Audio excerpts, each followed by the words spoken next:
let me ask you this. They called me up here to be Officer of the Year. I'm not Officer of the Year. Excuse me. Did the chief not select me for Officer of the Year?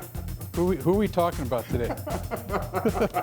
We're talking about, Del Creason. Del, of course. You know, when you think of an ideal officer, Del Creason, comes to mind. Here's a guy, hard worker, dedicated, humble, cares about people.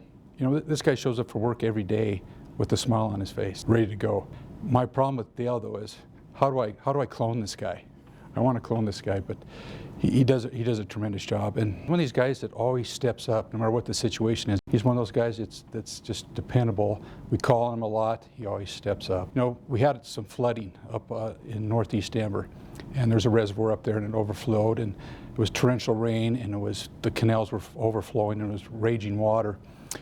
Dale happened to be up there. As I'm coming down this street right here, I saw a dog just about where we're standing right here, a little bit farther down on the bank on a rock. You gotta understand, the water at that point was all the way up these banks, so these rocks were completely gone. So I see this dog standing here, and he's got all four legs up on the rock all by himself, and he's shaking as if he's getting ready to jump into the water. Well, as I look down, straight down into the grate, there's a man laying in there with the leash on his arm, stretched out on his face, laying face down. He looks at me and says, "Help me, I need your help." This dog jumps at that point right into the water, goes right to him, jumps right on top of him, and both of them are gone. They get swept underneath the street. I was there moments before all of this happened, and when I looked at that, it was a torrent, it was a river, and only inches, my recollection from the top, there was literally inches of airspace available. It was truly a very dangerous situation. And it's pretty dark back in there. I shine a flashlight. I see nothing. A paramedic pulls up and he's like, "What do you have?" And I said, "Well, I just had a gentleman and his dog get swept underneath the street." I said, "I know where it comes out though." Dale lived up there. He's a Denver native. He grew up there. He knows those culverts. He played through them. I think he probably ran from the police when he was young and used them for that.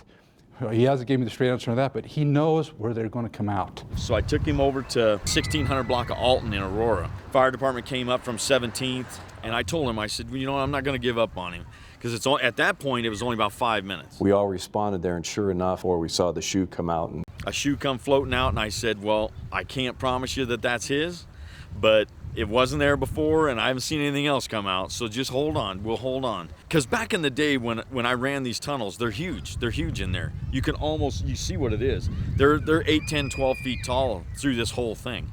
I'm thinking he's gotta be coming.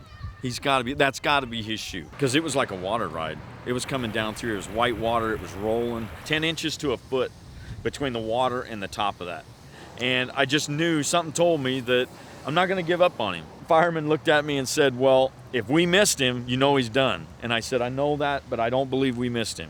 And he said, "Well, in my opinion, we're gonna wait for the water to go down, and it's gonna be a body rescue. It's gonna be a body recovery." Right to the minute, 17 minutes later, he comes out with a dog under his arm floating, and they snatch him and they drag him out. When the dog came out, big fluffy black dog, just the gentleman clinging to him for life, for dear life. We were able to secure the dog, and the gentleman obviously pulled them out of the water, because another 75 yards or so, he would have gone back underground, and I fear the worst at that point. I started petting the dog was shaking and scared. Well, I see his collar, and I see that he's a service dog. So it started to make sense as to why this dog jumped into him. This gentleman is blind, and that's a seeing eye dog. Got up underneath of him, kept him afloat through this whole thing. Even more heartfelt for me, he rescues the dog too. So they're both okay. Is Del Creason a hero?